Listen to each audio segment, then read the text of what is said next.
Bangladesh New Zealand one day series মাঠে গড়ানোর অপেক্ষা। নিউজিল্যান্ডের বাংলাদেশ বাধা কাটাতে প্রাণপণ চেষ্টা। সামনে 2027 বিশ্বকাপ, তার আগে আত্মবিশ্বাসে জোর দিচ্ছেন বাংলাদেশ দলপতি মেহেদী হাসান মিরাজ। বলেন, যদি নড়বড়ে অবস্থায় বিশ্বকাপে যাই, পজিশন কিভাবে থাকবে। এই সিরিজগুলোতে আত্মবিশ্বাস কুড়িয়ে নিলে ভালো প্রস্তুতি হবে বিশ্বকাপের। 23-এর বিশ্বকাপের আগে অনেক সিরিজ জিতেছি, আত্মবিশ্বাসী ছিলাম। যদিও বিশ্বকাপে ভালো করতে পারিনি, আত্মবিশ্বাসটা খুবই গুরুত্বপূর্ণ। সাকিবের প্রসঙ্গ এলো 2027 বিশ্বকাপ সামনে।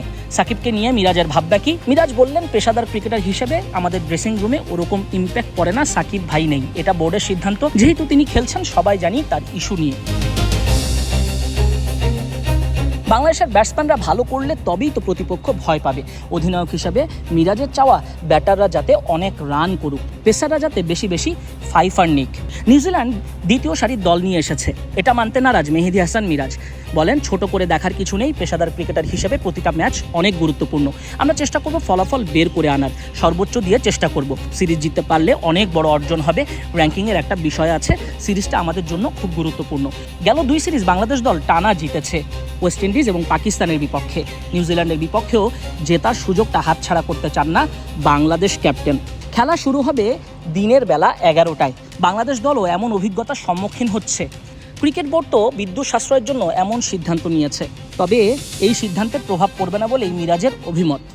আমার কাছে মনে হয় যে যেহেতু আমরা একসাথে ক্রিকেট খেলেছি এবং তিনি আমাদের সম্পর্কে আরো বেশি ভালো জানবেন, রিসেন্টলি কি আমাদের কি চাহিদা আছে এবং আমরা কিভাবে পছন্দ করি। সে যেহেতু রিসেন্টলি খেলা সেরেছেন, এটা প্লেয়ারদের জন্য একটা পজিটিভ দিক। অন্যদিকে নিউজিল্যান্ড বলছে বাংলাদেশ মানসম্পন্ন দল, তারা পাকিস্তানের সঙ্গে সিরিজ জিতেছে।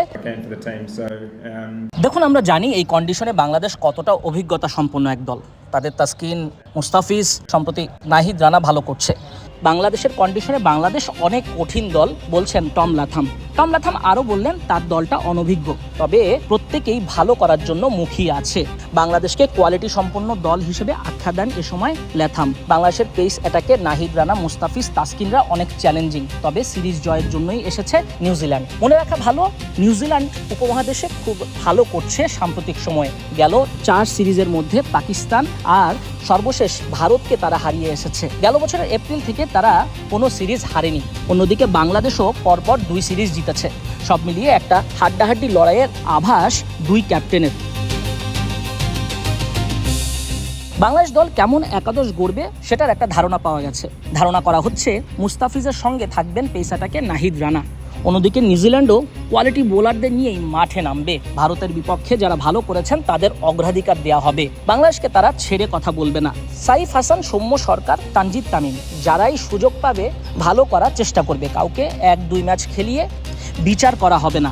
বাংলাদেশ নিউজিল্যান্ড এখন পর্যন্ত মুখোমুখি হয়েছে 11টা ওয়ানডে সিরিজে, যেখানে বাংলাদেশ দল জিতেছে মাত্র 2টায়। সবশেষ ওয়ানডে সিরিজেও নিউজিল্যান্ডের কাছে হেরেছে ঘরের মাঠে টিম টাইগার্স। তবে এবার বদলা নেবার পালা, কারণ নিউজিল্যান্ড যে অভিজ্ঞ ক্রিকেটারদের রেখেই বাংলাদেশ সফরে এসেছে। নাজমুস সাকিব, কালবেলা।